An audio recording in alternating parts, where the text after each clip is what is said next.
Hello, hello. Welcome back to the Modern Mompreneur Podcast. I am your host, Day Smith, owner and founder of Simplicity by Day. And I love coming to you guys because I'm always so encouraged by the guests that we have on to share their stories.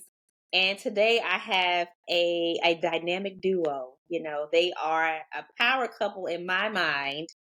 Both they are degreed and they are successful and they both serve our community. And I'm so happy to have them as the very first couple interviewees on the Modern Mompreneur podcast. So, what a way to kick that type of trend off with Dr. Boyce Watkins and Dr. Alicia Watkins. Thank y'all for joining the Modern Mompreneur podcast.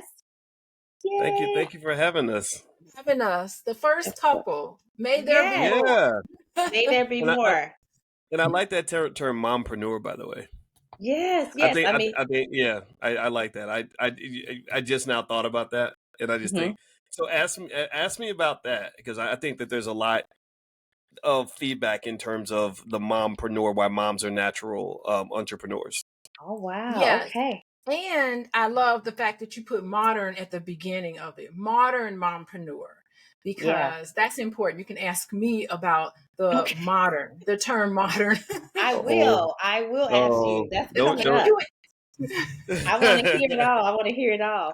So for you guys who don't know who Dr. Boyce Watkins and Dr. Alicia Watkins are, I'm going to give you their official bio. I'll start with Dr. Alicia Watkins.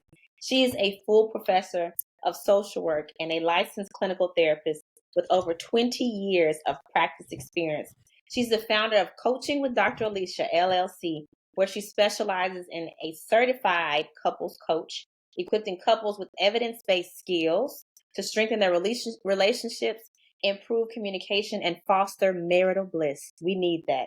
She is also a certified trauma professional who works with individuals and groups on healing past painful experiences.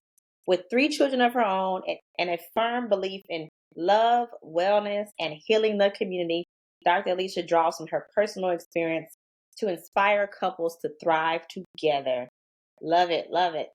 And I'll transition to Dr. Boyce Watkins. But before I do, I met Dr. Boyce Watkins at the Power Networking Conference back in 2022, and which is a phenomenal conference that's usually in Houston. It'll be in Charlotte this upcoming year. But he was someone I had heard about on stage, and when I had the opportunity to work with him, I raised my hand and opened my wallet, and I was like, I want to work with Dr. Boyce Watkins. And so he's been a phenomenal mentor for me to learn from, and so I'm grateful for that relationship. Thank you. Dr. Boyce Watkins, what can I say about him? He is quite literally a prolific person in the Black community. He serves us through his media outlets. He serves us through his education. If you follow him on the gram, you will be pleasantly surprised in what he says and what he puts out there from day in and day out. But he truly is someone that I admire in business. He's a PhD in finance, one of the first, not the first, to get a PhD in finance. He has several books. He hosts the All Black National Conference, which just took place this past weekend. So he can share more about that, among other conferences that he has throughout the country. So I wanted to just go ahead. Oh, I'll say thank you for having me, and I'll just mild correction, but it was beautiful, great intro. But I can't say I'm the first to get the PhD in finance, but during the year that I got my PhD in finance, I was the only Black person on the planet, male or female. That's I didn't where I got know that from. Okay. Yeah, I was yeah. like, And, first, I thought, yeah. yes, the only one to get his PhD in finance. I knew there was the only one in there somewhere. So yes. So yeah, he's and being hopefully that'll change. Yeah, Yeah, hopefully I won't be absolutely. the only one. Absolutely. So welcome to the Modern Mompreneur podcast. I wanted to give you guys the opportunity to share more about who you are and who you serve. Okay, Well, Alicia. I'll go first. Yeah, I'll go first. It's funny. We did a pillow talk recently, and I talked about how I help people connect with their pain. And we made a joke about it. And I said, you know what? I'm the Harriet Tubman of your pain. I'm gonna help you connect with your pain so you could live a life true to yourself. And that's real freedom to me. You're guaranteed to have pain in your life, but you're not guaranteed to suffer from it. So I help I also work with individuals. Things happen in our lives and I help them connect with the pain of what's happening in their life. Because so many times we tend to shy away from how we feel and what we think about experiences. And that's the whole thing with trauma. When you mentioned the trauma, it's like you don't have a place to talk about what's happening. I also think it's important to look at it that way, because I also work with couples. And I find that past painful memories, would you believe that you don't pick the partner that you want. You end up picking the partner that you need. To help you deal with all of your past painful issues. And so that's the thing that I've noticed in the Black community. I am the Harriet Tubman of your pain. I will help deliver you to freedom so that you won't stop allowing fear to hold you back, to love completely, to be who you are completely. And that is my quest in life. That really is my purpose in life. And it's such a wonderful opportunity, in addition, to be able to be a college professor, because I work in the master's program. I am training the next generation of therapists to do and to carry on what I do in my day-to-day practice. But thank you for having me. Of course. And Dr. Boyce? Yeah, that's a great point. I'd like to. I enjoy, rather than sort of trying to originate my ideas from just what is inside of me. Sometimes your environment stimulates your next thought, and my wife stimulates me in so many ways. And one way she stimulates me for sure is intellectually. And I listened to what she said about leading people out of their pain, and I, and picking the partner that you need because of trauma from the past. And I can just tell you, one thing I have to give her credit for is that being married to this woman really helped me to understand that trauma is just one of the leading, most undiagnosed issues in our community that affects us in so many ways. I used to, and I still believe that if we as Black people solve our economic problem, things like the racial wealth gap, or even closing that gap, or at least putting ourselves on secure economic footing, that'll solve a lot of our problems. A lot of chaos happens in our lives and in our families. A lot of stress disseminates from just not having enough money. You think about how many people, get killed over money, go to jail over money, end up in bad relationships over money, end up stressed over money, can't sleep over money, getting coronary heart disease over money. Then I think that maybe what we need to do as the emotional financial surgeons of our community is to say, we need a mandate. Just all of us right now, we're going to focus on money. Our kids are going to know more about money than they're going to know about, Cardi B's relationship. They're going to know more about money than they know about playing basketball. They're going to know more about money than they know about how to throw a football, because throwing footballs, dribbling basketballs, and analyzing rappers will never put money in anybody's pocket. So the second piece to that too is when she talked about trauma. And I said, okay, I get it now. The trauma affects how we view money, and the money can impact the trauma, right? So it's like if you look at just those two variables alone, the money and the trauma kind of interacting, and us re-traumatizing each other. Maybe we're crabs in a barrel fighting over scarce resources. I'm gonna stab that Negro in the stomach so I can get that $2, right? Like just think about that, right? So if we solve that trauma issue, and by first creating awareness, like, yes, you are traumatized. Yes, this is affecting you. Yes, you have to fix it. And then we crawl into the other spaces like the money or whatever. I think that goes a long way to achieving what I think is the most important goal, which is to be able to wake up every day and have a quality life. That's it. Do I wake up each day feeling good about my life in three key areas: health, wealth, and relationships? Am I mentally and physically healthy? Am I financially secure, and et cetera? And do I have the relationships that I want with the people that I want? And are those relationships sound right now? And each day, and this is actually me telling on myself, this is how I live my life. Every day when I'm evaluating, doing a wellness check on me, I look at those three key areas. And when something's not right, I fine tune it. I try to fix it. I try to get to the core of it. Right. Yeah. So that's my long-winded explanation. No, I love it. I love it. And one thing we can just dive right into it is your commitment. I know, Dr. Alicia, you are serving the future therapists that will be Harriet Tubmans for the younger generation. And Dr. Boyce, you are creating, tangible ways in education around financial literacy. I saw you grabbing your cards, and I got my pack as well that I ordered because you got the black yeah, you didn't get the Black Millionaire Tomorrow. Which ones you got? Finance. That's the one I got. Okay, because I was gonna say the ones I was looking at is we have new flashcards with my my new book, The 10 Commandments of Black Economic Power. Okay. And so we have like little tools we created in the Black Business School. We teach kids. So I thought you had those. No, I gotta I send had you some of the new ones. because as I'm building a business, I want my kids to not only know about financial freedom from owning a business, but the financial freedom about understanding finances, about money and investments and mortgages and stocks. And so this was really great that you made these. I don't think I've seen anybody make this, especially someone who looks like us, right? They can see someone who's educated in this space. And so I wanted to just ask you more about this. Like, what does this mean for you? Like, why was this something that you wanted to create? I think a lot of mompreneurs who listen to this will take this and see that they have a place in educating their children financially.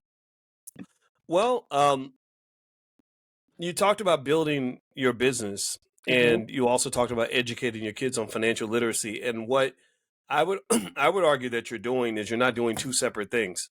You're doing one big thing, because the family is one of our businesses in our lives. It's one of it's part. It could be seen as part of your retirement plan. It's seen as part of your legacy. You can run a household quite a lot the same way you run a business, especially with mompreneurs that are watching.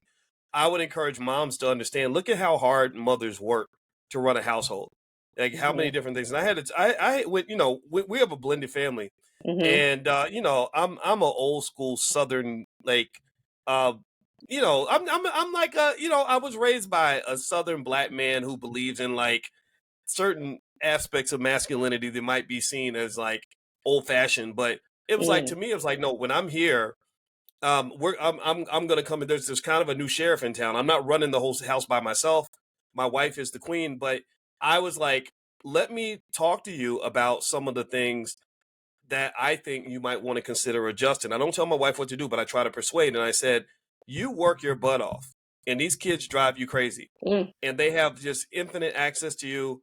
They come in the room, you're taking a nap in the afternoon. They, mom, and I started just jumping out there like the bouncer. I would block the front door and be like, she ain't available right now, because I was like, you need a nap. You're a scholar. You're a thinker. You should be resting your brain so you can come out and do more brilliant work, not just sort of draining yourself by doing every single thing. So we talked about things like delegation. Like, okay, look at the 85 things on your to-do list. How about we take some of those things off and hire somebody to do some of those things so you free up your time so you can go run that business, right? So there's always that integration between family and business. And I think that it's important for people to think that way, because people who ignore their families in favor of their business, I don't think those people end up very happy or fulfilled. You know, I think that if you're just all career, screw the kids, and what I've seen, just my experience, I've seen men who do that. They'll ignore their wife and kids, and they're all focused on the business, and then bad things happen with them, right? They end up divorced, and kids don't talk to them, whatever. And then I've seen women, a Madam President, she actually refers to this as a almost like a type of sterilization of the Black woman that comes from convincing the Black woman to always put her career ahead of family planning and stuff like that. Now, that's an extreme way to describe it, but I don't necessarily know if I'd want to trade in my future family for a corporate job per se, right?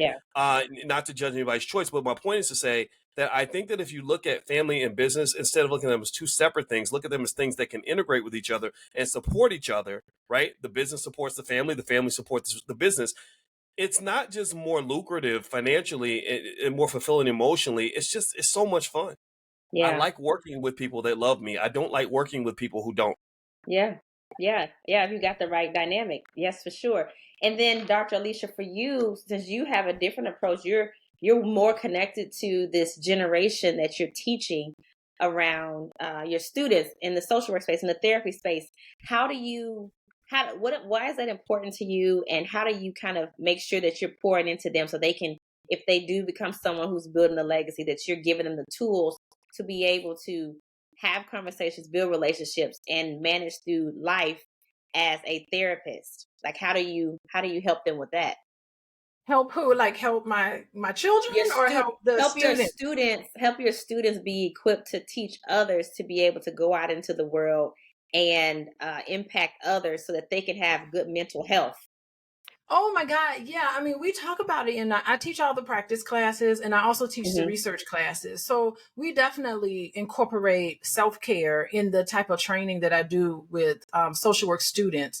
So, I mean, even though you're a student, you're still bound by ethics and you still have to follow ethics and ethical guidelines and making ethical decisions. So, I mean, I definitely talk to them about it. But one thing with students is that we talk about your implicit biases. You know, you're going out and you're going to be working with a whole bunch of different types of people who don't believe the same thing that you do. Like, you know, how are you going to separate your personal self from your professional self? Because it's not about you. When I'm in front of a client, I can't tell them what I would do. You know, I have to try to draw out of them, okay, what do you think you should do?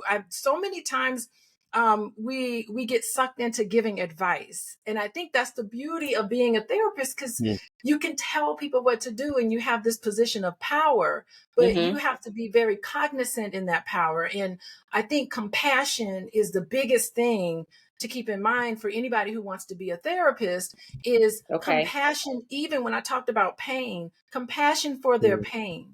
Compassion means let them connect to their pain and their own feelings about what's happening. Yeah. Okay. Pseudo compassion is when you try to get them to forget about it. Oh, forget about it and think positive. No. When clients are with you, the compassionate thing to do is to have them work through all of the difficult, the sticky situations, the things that they get off their chest. I hear things from my clients that I know they've never told anybody.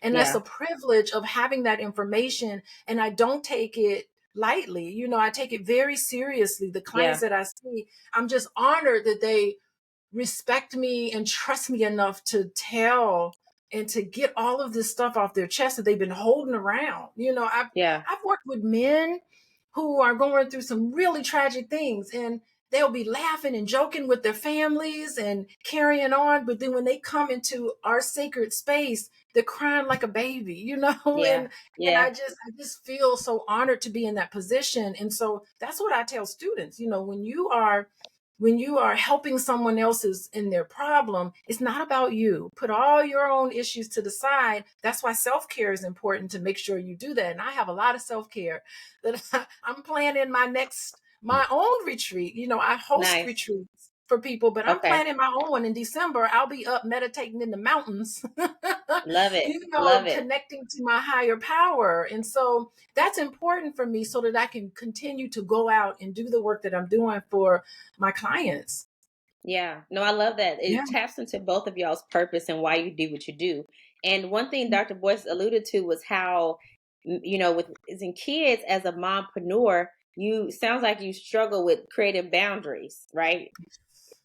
And how did you, besides him being the bodyguard at the front door and making sure you were able to rest?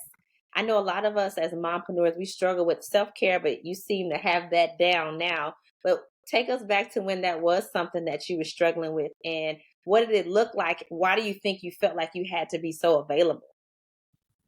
Well, you know, I think all roads lead to COVID, right? Because before COVID, I was in the office. I was on campus just about every day of the week, 4 or 5 days a week. I was on campus. Now I've actually, I have my own office here. I had my own private practice.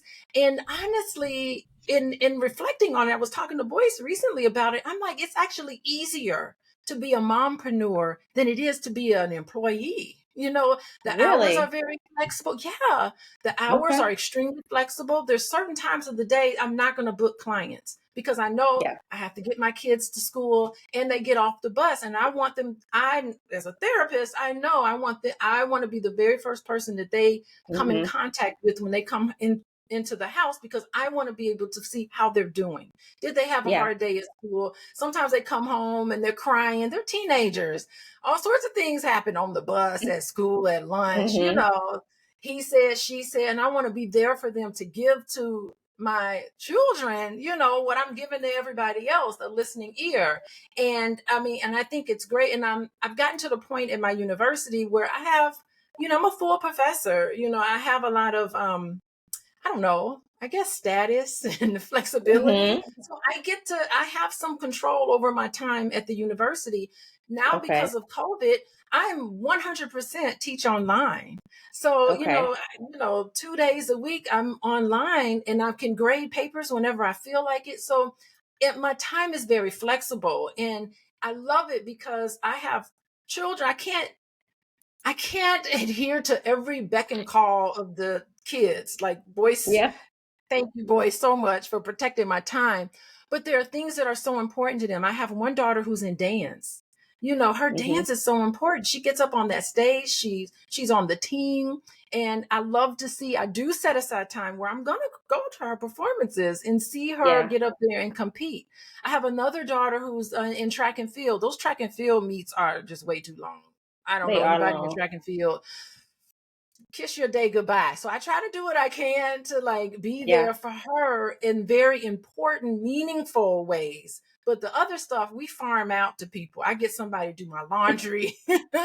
I get someone to, sometimes we usually get someone to drive them back and forth, to practices and things like that. So thank you, Boyce. I have that, I'm afforded the privilege, and the kids are privileged.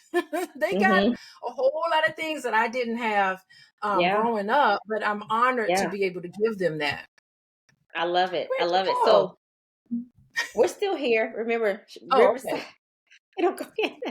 We'll edit it out. It's all good. I know. No, we're still here. So you guys work so well, it seems, as a couple, in business. You are what I call lovepreneurs, right? You work together. And so sometimes as a mompreneur, you're doing it by yourself. Your spouse is not at all involved in the business, or they can be one foot in the business like mine is. He's a little bit in the business, but tell us about y'all's journey. I know you guys met as entrepreneurs, but how you kind of blended the life together and kind of had to navigate having another spouse who is an entrepreneur and then working together as closely as y'all do. Well, I'll say this. We spend a lot of time together, but I wouldn't say we work together all the time. Okay. And I don't know how, my wife could speak for herself, but I can definitely tell you that in terms of here's one thing I'll say. I was thinking about our community and some of the chaos that I see maybe online when people talk about relationships, and there's kind of a perception, especially if you look at the data. My wife may agree or disagree, I'm not sure, but that there are challenges when it comes to maintaining things like marriage and family, and I think that that's a critical challenge that we have to address because it's going to be impossible for us to do this whole wealth thing if we're not working together. And so one thing that I will conclude for sure, and I've said this to people, is that I think the biggest mistake you can do is let other people make the rules for you. Like if you are watching your favorite internet influencer who is probably some single man sitting in his mama's basement telling you how to deal with your woman or your wife or whatever, your life will be as pathetic as his. Or if you listen to some bitter woman who never healed, who's telling you why everything is somebody else's fault but yours, you're going to end up as lonely as she is. And so one of the rules that I have is that I don't let other people make my rules in terms of how I negotiate things with my wife. So for example, I submit to my wife a lot. She submits to me a lot. We submit to the relationship a lot. We submit to the kids sometimes. I submit to my goals a lot. It requires me to also have times where I say, I'm not submitting to anything right now.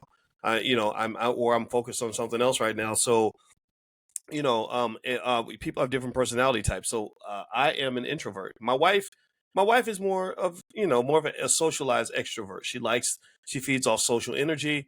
Sometimes it drains me, when I go places and I'm shaking a lot of hands and signing a lot of books. I go in my room and I have to go in my room and just turn the lights out and meditate and just focus, because it's very draining for me. Even though I love it, it's very exhausting. So sometimes I just go in my office, shut the door, and lock it. And I was like, no, I'm in here because I got to be in my bag, in my zone. Like, like Tupac in the studio or something. Like I got to let my gift come out.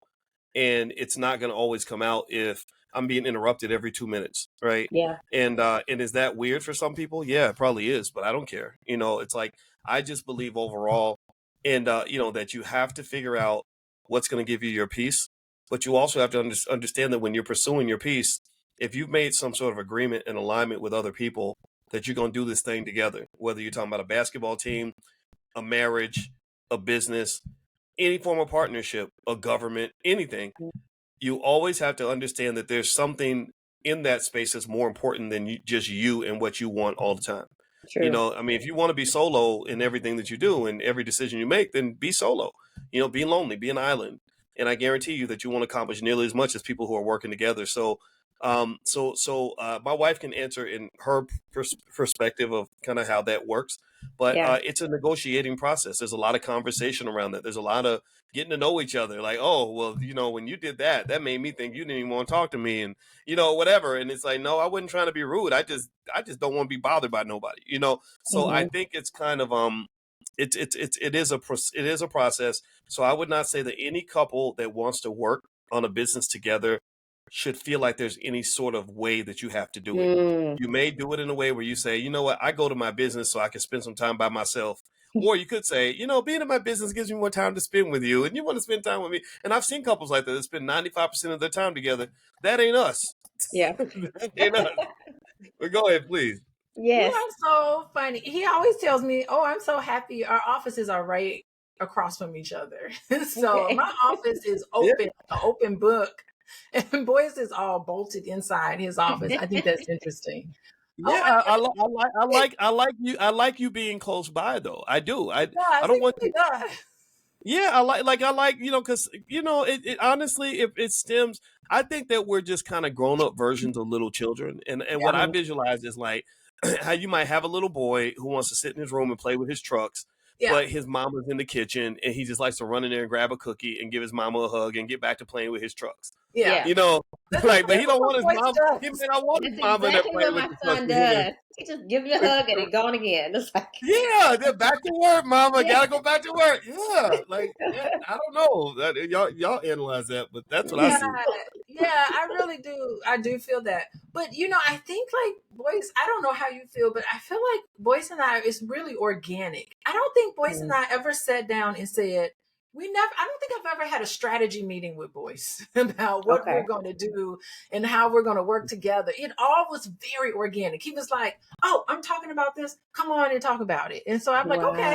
And I click on, and I have to learn how to be, and I think this is probably just a skill that I just had or like an attribute of me. I just dive right in. I'm like, okay, I'll do it. Sometimes it's clunky. Sometimes he's like, Alicia, you did awful on this interview. He will say, Alicia, good job with this interview.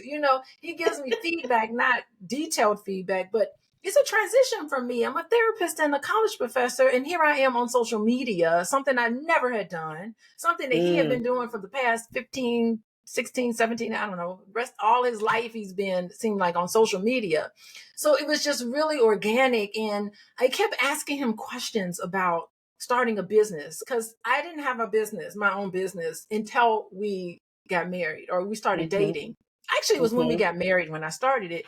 And he was I kept asking him questions. And pretty soon he was like, I'm going to connect you with a business coach. I can tell you're serious. So he basically sponsored, all praises due to Boyce Watkins for helping me with my business. And I launched my first online course on couples and communication called Drama Free Conversations. And that's how my business got started. I just turned the camera on. I had all this material, all this information, all this knowledge. And instead of teaching at a university, I was teaching it to my people. And so that is what propelled me to my first big launch and then subsequent ones. And that's how I got started. Thank you, Boyce. If I haven't thanked you enough. You're welcome. And let me say this too. When my wife and I were in Boston, we went up there to visit one of my buddies. He's a rapper named D1. He was up at Harvard doing a fellowship, and we were running. And my wife said that, we were talking about her business, and I was really happy for her. I think we'd hit some milestone or something. I was like, "Way to go, good job." And she said, "Yeah, but I had an advantage because you helped me and you did this for me and that for me." And I said, "Yeah, well, that's the thing." And I said, "Well, yeah, but one thing I can tell you from my perspective is I've had other people that I have offered to help who didn't listen. I said, remember, you made the choice to be open to, because when we got together, my wife wasn't an entrepreneur. She had a regular kind of, not quite a 9 to 5. She was a professor. It's a good job, but she wanted something different, and I helped her with it. But I said, you had to be open to it. Some people don't even want to consider it, or because they're comfortable with their lifestyle, or maybe they don't want to be in the space of Black people. I said, so you were open to it. And also, when I told you what I thought would work, you got on it. You did it. And also remember this, when we got together, you chose to be with me. I said, maybe not every woman I've ever been interested in has always said, yeah, I want to go date that professor guy. Maybe they wanted to date some other guy who dressed nicer or had more swag. I ain't got no swag, so my point is to say that it's like, well, I appreciate it. Well, and I have some things, but I don't think swag is one of them per se. However, it was like you made choices, right? Like it was there. But I can tell you there are other people who had the same everything kind of laid out and offered to them who just said, no, thank you, or I'm not interested, or maybe we had the conversation and they didn't follow through.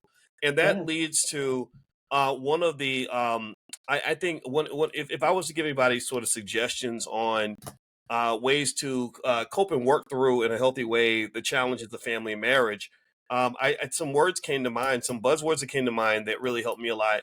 One was like optimism and admiration. The 2 words actually.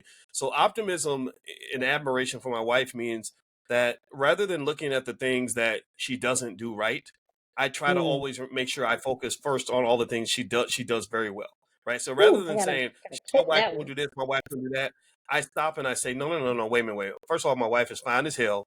Second of all, she can cook her butt off, and she got a nice booty to cook off. And so it's a lot of cooking required. Third of all, my wife is smart as hell. She's a professor. Only 1% of the population is a PhD. My wife is a full professor. Only less than 10% of all PhDs even become full professors. I admire her for that. Number 4, she is a workhorse. I mean, this lady, if I say, hey, let's get the workbook done by Friday, she'll have that sucker done on Wednesday. Now, she does not play. And so I'm like, you know what? Even when we get on each other's nerves, I respect the fact that she's just this awesome teammate, right? And that kind of allows me to work through the areas where I might be like, well, she didn't do this, but I'll be like, yeah, but she did this, and this. And that optimism really helps. And I really do admire my wife. Like I know she's one of a kind. And then the other 2 words that came to mind were like empathy and patience. I think it does take a lot of patience, when you're dealing with other people. And I'm gonna tell you the truth, I guess I've been quote unquote kind of internet famous for a while, or infamous, however you want to look at it. And what can happen sometimes is you can get a little bit spoiled. Like you're around people who always say yes to you. Like, yes, Dr. Watkins, of course, Dr. Watkins, here, Dr. Watkins, and then when you're in a space where that ain't always going to be the answer, it requires you to be like, okay. I got steam coming out your ears, and you figure it out, you work through it. And my wife, her applying her therapy skills, because she's got to use them all, on me, because I'm heavily traumatized. She got to pull out all the books to work through me. I think that patience and empathy, is something that we both have for each other, and those are the things that go through my mind in terms of saying, okay, let's rock this thing out. Let's not just succeed, but let's really see if we can succeed at the highest level possible. But I think that takes some intentionality. I love it. The way y'all talk about each other is admirable in itself. I love it. And so any mompreneur, I mean, this is goals right here. I know you don't want to model your relationship, your business after anybody, but it is nice to see that there are couples out here that are very secure in their own right, having their business. They don't require each other to fulfill their goals, but they are better together than they ever could be separate, and they push each other. And so that's what you want. And like you said, not just in relationships or marriage, but any relationship, partnership, looking for someone like that to help you go further is definitely something that I would take away from that. So thank y'all. So I want to transition to my favorite part of the podcast. It's called the lightning round. I know you wanted to both kind of touch on modern and mompreneur, so this is your chance to do it, okay? I will ask you a question, and the first thing that comes to the top of your mind, you say it. So I'm going to ask you both, so you both can have a chance to say it, okay? So are you ready? All right. I will start with you, Dr. Alicia. What are 3 words to describe you today? Today, people say I'm enthusiastic. I would like to think I'm compassionate. And I think I might be really determined. I don't know if determined is a good word, but like driven. Driven sounds a little like bitchy, but I'm not bitchy. But I would say probably compassionate, and very determined. I think determined is ambitious, might be a good word to describe me. Okay. Dr. Boyce, 3 words to describe you today. You mean right now today, or just who I am in general? Right in this moment. Right now. In this moment. Let's see, a little tired, determined to maintain my standard for today, and happy. Happy. All right. Love it. Love it. All right, Dr. Alicia, what would you tell your 18-year-old self today? What would you tell her? Oh, goodness. If I had to go back and talk to my 18-year-old self, I'd probably say, oh, you accomplished everything you wanted to accomplish. All right. Yeah, I know at 18, that was around the time I started thinking about what I wanted to be in life. And really, by the time I met Boyce, I was 19 years old when I met Boyce. And and it was funny. I wanted to be a college professor. I wanted to be a therapist, and I wanted to be head over heels in love with a man that I was married to. And I accomplished that. Wow. Finally, look at the age of 50. So y'all met when you were 19, and this is so many years later? Dr. Boyce. He was just regular Boyce Watkins. He was just regular Boyce Watkins. I was very far from being Dr. Boyce. I was beginning the journey to try to become Dr. Boyce, and it was hard as hell. That's a full circle moment. Y'all came back. Okay, love it. All right, Dr. Boyce, your chance. What would you tell your 18-year-old self? I would tell my 18-year-old self, don't waste any time being unhappy. Go for what you want, and learn how to start a business. Be the best entrepreneur you could possibly be. If I could, I'm glad I have my degrees and everything, but if I put the same effort into just learning how to run a quality business that I put into getting all those degrees, I probably could have, made a lot more money a lot faster. I made money eventually, but I didn't really start making money till my 30s. Whereas I believe if I had just spent like a year grinding my butt off as learning the ins and outs of entrepreneurship and sales, I could have, been a millionaire by 22 years old, 21. Wow. So, not that money's the most important thing in the world, but that's what I would change. Okay. Got it. So this question, I'm going to kick it back to you, Dr. Boyce, because you wanted to talk about this, but what does it mean when you hear modern or modern mompreneur? Well, I think the word modern can be good or bad depending on what that means for people, because it's like the word progressive. Some things that are progressive aren't progressive. Some stuff I want to go backwards with, but then some stuff we need to modernize, right? So when I think about modern mompreneur, or just I think I'm trying to process the word modern, how that fits in, but I will say that it would be a mom who, in my biased opinion, it would be a mom who is able to positively entangle the gift and value of motherhood with the opportunity and possibility of entrepreneurship. Because when I'm seeing a mompreneur, I'm seeing somebody who's bringing their son or their daughter to work, or into the family business. So I'm seeing the building of legacy. But then, because I am more of a traditionalist, I see the dadpreneur right there with the mompreneur. So I don't, I'm not, I'm not one that would say we want to aim for some of these other narratives that are out there about sort of being so focused on the money and the business that you don't build the healthy relationships or whatever. Like, because I can think of I think about mompreneurs I might have seen that maybe were sort of like some men do. You're just so caught up in being a great businesswoman that you weren't very good at anything else. You weren't a good parent, weren't a good spouse. I think, to me, mompreneur/dadpreneur would fit into understanding the holistic nature of what it means to have a complete existence. So that means that if I'm going to bust my ass running that business, I'm also going to bust my ass raising that child. I'm also going to bust my ass being a great spouse. I'm going to bust my ass being great for my community. That's the kind of mompreneur that I think benefits everybody. And I think we should cheer that on, in some of these old arcane ideas of like, I literally just today talked to a woman who's a great real estate agent, who's made millions of dollars. And she said her mother was just like her. But at that time, they would put so many limitations on what she was allowed to do that her greatness was never allowed to flourish. So her daughters kind of embodied that, and they went on and took over the world, where her mother should have had that opportunity as well. So I think I know that I will say this because I'm married to a mompreneur.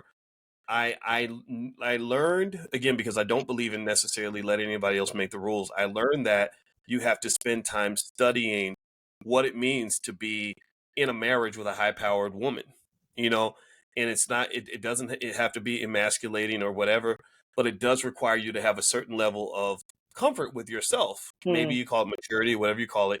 It requires that the patience. It requires also understanding that it's not just always going to be about you, right? So sometimes, I know it's my job to sit back and really cheer her on. And honestly, in a public space, I'm going to tell you, I think the epitome of that, I don't know if it's completely healthy, is Will Smith, right? I see Will Smith. Now, don't get me wrong. I think that's an extreme though, because that stuff that's going on is a little bit crazy to me. But putting aside whatever Jada is doing, right? Like let's not even, I don't even critique that. But the way Will's kind of responding made me say, okay, go ahead. Because he's still shining. He's still doing his thing. He's launched his new podcast. He congratulated his wife. He shut off all the stupid comments on Instagram and still showed y'all why he's Will Smith and we ain't. And I said, go ahead, man. I was very proud of him when he did that, actually. Love it. Yeah, I like that he's moving that way too. What about you, Dr. Alicia? Modern mompreneur. Break that down for us. We got to process the Will and Jada thing. We'll do that later. That's going to be an episode coming up. I know it is, and I'm going to tune in. No, I mean, I really enjoy that you use the word modern mompreneur. And I think that it's, learning from the past and taking some lessons from more traditional styles of operating. But I think modern is like current and with the times. Things are so much different now. Economic pressures are so much different now.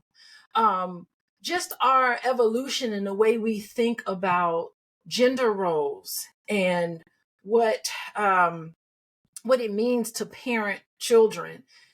Parenting children right now is so much different. I mean, we have the age of social media. We have all of these different challenges that are unique, that's never been faced before. Economic challenges that's never happened before. I mean, you have to have a 2-parent income. I mean, long gone are the days where, it's a sole provider. And even in those relationships, we know that sometimes those women were miserable because they couldn't be who and what they wanted to be. They were boxed in and told that they need to just do these things.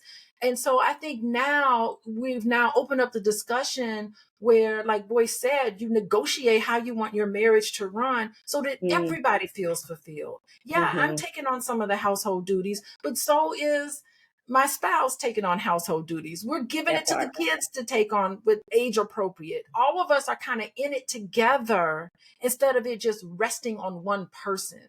So I get excited when I hear modern mompreneur, and I think it's where you are able to say, you know what, how things have happened in the past, that doesn't work anymore. I'm not doing the second shift, although that's what we're seeing in a lot of relationships that a lot of women fall back on these traditional roles when it comes to being married, although in your mind you're thinking, oh, this is a modern marriage, I'm a modern woman, and then you're still taking on these traditional roles, and children are now seeing their mother struggle. And when they get older, they're like, you know what, I saw my mom work her butt to death. I'm not going to do that with my family. I'm going to pitch in. And you see a lot of fathers, particularly Black fathers, Black fathers are more involved in their children's development, their education, their sports, their extracurricular activities. They're volunteering more. They're getting involved. They're way ahead of the curve than other fathers, by the way. And the children are better for it. So I'm excited about the whole thing with modern. It's a new way of looking at how you run your business, new way of looking at economics and where you want to put your business, a new way of providing my services, on Zoom. It makes it so much easier for me to be a mom. I can come in my office, lock myself away, put on my sound machine so no one can hear me, and be able to do my business. And my kids can see me do this. So they see me working really hard. I'm parenting, but I'm also running my business, college professor. I hate to think, I don't consider myself high powered, Boyce. Why did you call me high powered? I don't consider myself high powered. I'm just you're high powered because your energy level's high, and you every day, like she gets up and wants to be at the gym at 6 a.m, and and when she gets determined to do something, I don't even try to argue. And really with the word modern, I think modern is good as long as it's good, right? That's what I'm so because it's like, it's just like traditional. The word traditional is good unless it's not good. There's some tradition. That's what I consider modern to be. Right. So part of me is modern, part of me is traditional. Like traditional partly means like I don't necessarily buy into certain perspectives on masculinity that have been adopted in broader culture. I look at my father and grandfather, and the difference between me and them might be that some of the behavior that they might have engaged in that could be defined as toxic, I see it as being behavior that's inappropriate in certain contexts. There's a time and place for everything, right? So if you're trying to be the macho man, no, you don't have to be the macho man all the time, but sometimes you do, and I just think that in general, if that's what it requires, I think it requires understanding of nuance and really what's going to work best for you in this world. Because I'm going to tell you one thing, when you talk about the economic side, that's what I'm always thinking about. People better gain their own concept of family and find some healthy way to negotiate that, because you're now living in an American economy where it is really difficult for a person to economically survive on their own. It is really difficult. The lowest net worth in America, lowest median net worth in America is that of a single mother with kids. Also next to her is the single father who's paying child support on 2 or 3 kids. Also, anybody under the age of 35 is going into a world where it's extremely difficult for a single person to even buy a home. So whether family for you might mean a spouse, it might mean 2 really good friends that you can get along with, where y'all split the bills. It might mean multiple generations living under the same roof. It might mean imitating what some of the Mexican families do, where they put a whole bunch of people in one apartment. Not to stereotype, but some of them, They do. Y'all know what it is. Right. You better figure it out. You better figure out how to do something related to group economics, or you will get slammed in this economy. Wow. Okay. Yeah. So I like the breakdown of modern. That's why I ask it, because everyone's definition is different. So I'm always curious to see what you think about it. Okay. So on a lighter note, what right now is bringing you joy? Alicia? Joy.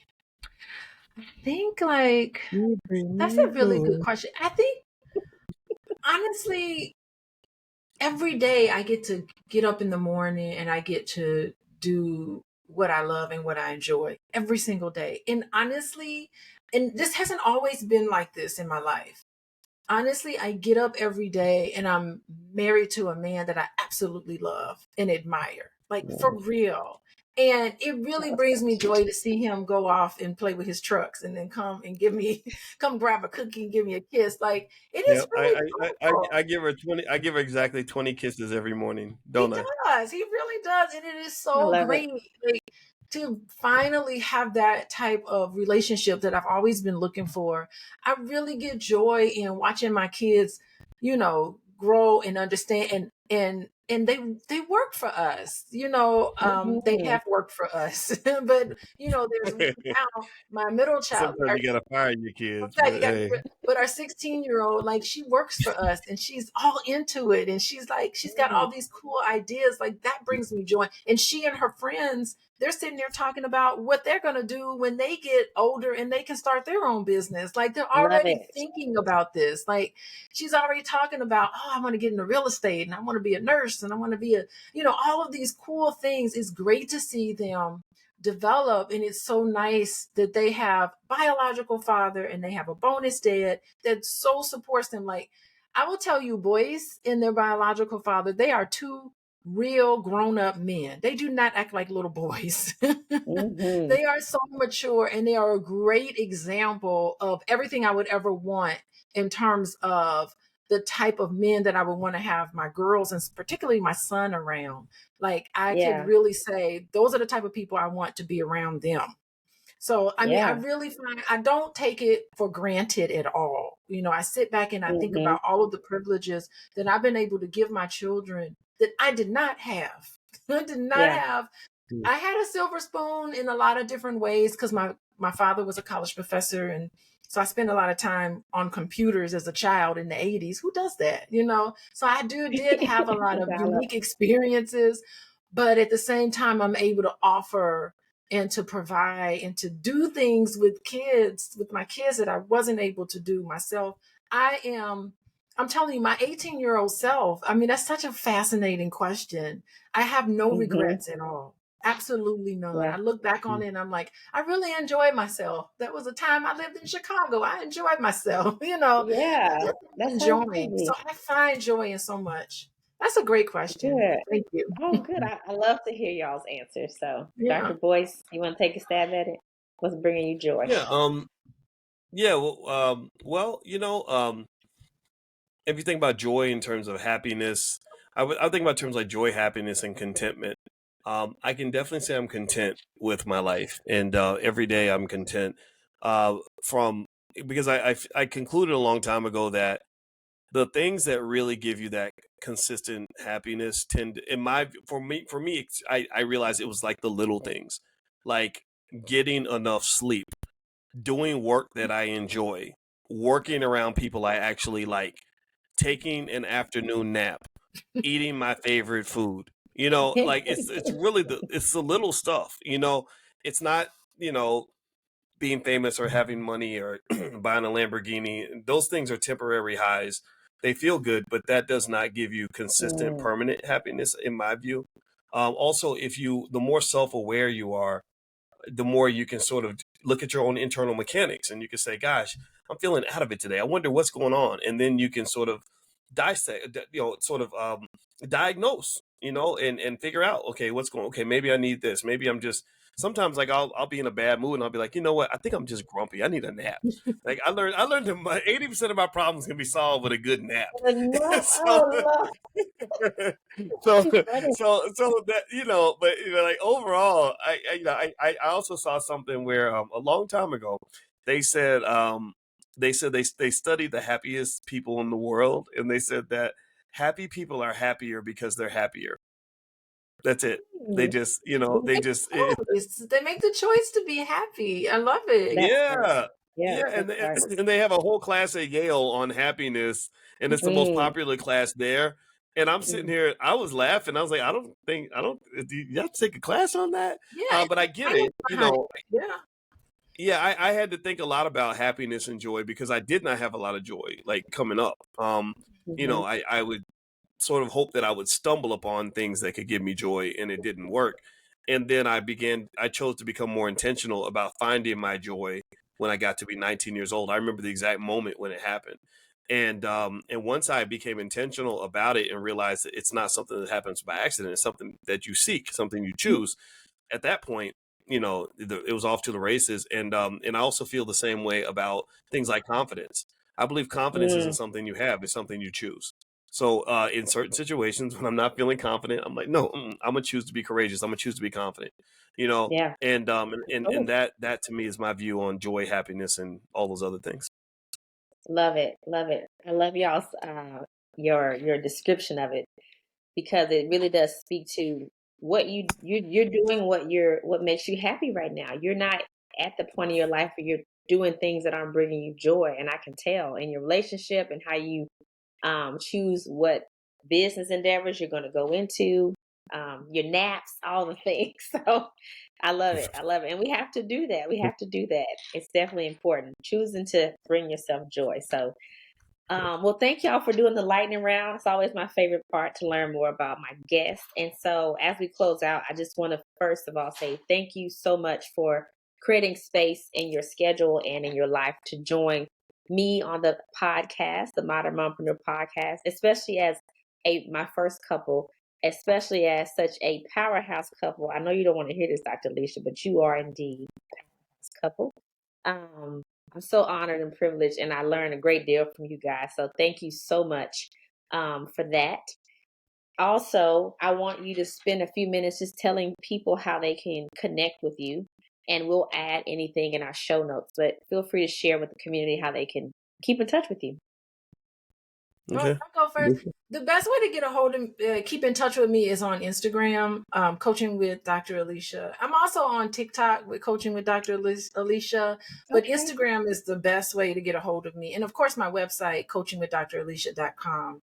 Awesome. If anybody wants to reach out to me, that's the best way to get a hold of me, and I'll get back to you personally. Perfect. And she has a ton of resources on Coaching with Dr. Alicia for mompreneurs and families. You definitely want to check it out. Yes, a lot of recorded courses and workbooks to help with your relationships. And of course, I have the trauma piece there, a course online to help you deal with your trauma and all of that. But you can go to coachingwithdralicia.com and you'll see everything on that website. Perfect. Mm-hmm. All right, Dr. Boyce. Yeah, my website's boycewatkins.com, just like Joyce with a B. And my latest book is called The 10 Commandments of Black Economic Power. And all my books are there. My wife's books are actually on my website too at drboycebooks.com. So drboycebooks.com is a good way to check out some of the stuff we got going on. Awesome. We'll put those in the show notes. But anything else you guys want to add? I do appreciate y'all coming. I want to just say thank you again, and feel free to sign off with anything. Sure. Well, babe, I'll let you close out first. Do you want me to go first? He's a gentleman. He's a gentleman. No, go ahead, baby. I think my favorite of today is the conversation about joy. Honestly, and, I was thinking about it. It's like, if you're ever wondering what you want to do in life, you really need to, in the words of Joseph Campbell, follow your bliss. You really do. And in a sense, that's God's way of talking to you about what you need to do. If you really do what sparks joy in your life, that's when you know you're doing your real purpose. And, my work is just not my work. My work is part of who I am. I am sincerely who and what I am in terms of my work. And I find joy in everything that I do all day long. And so that was my biggest, I think that'll be my biggest parting message for everyone, is to find what sparks joy for you. And that's how you know you're doing God's work. Right. I love it. Yeah. I would say that I would go back to that simple idea of health, wealth, and relationships. I think that the best thing I could leave for anybody is to say that my hope for you is that you're able to find out for yourself what it means to have a wealthy life, and accept the fact that society doesn't necessarily give us the toolkit to do that. You don't get that from the public school. A lot of times we don't get that even from our own family. We certainly don't get that from media.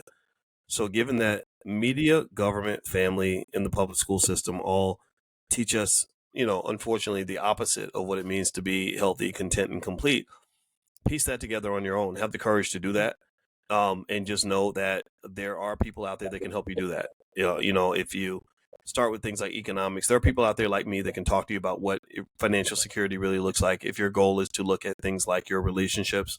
But there are people like my wife, she works with people on their relationships all the time. And then there are books and YouTube videos from healthy people and skilled people that can help you with that. And then, of course, even things like mental and physical health, same thing. Find the people, recreate the universe and the world as your classroom, and pick the right teachers, and accept the fact that some of the teachers that you had will just not qualify for the job. And it might have started with your own parents, unfortunately. Yeah. I believe that the more you do that, the more you'll be able to really find yourself and find your peace and find your bliss in a world where, unfortunately, a lot of people don't quite do that. Yeah. I love it. So any mompreneurs listening in, take those words, heed those advice to follow your bliss and find ways where you can be healthy, wealthy, and whole, whatever that looks like. And so for all my mompreneurs out there, always give yourself permission to follow your dreams, because you never know what's waiting on the other side of that. So thank you guys again for joining me. Until next time, y'all be blessed. Yes. Good job. Yeah.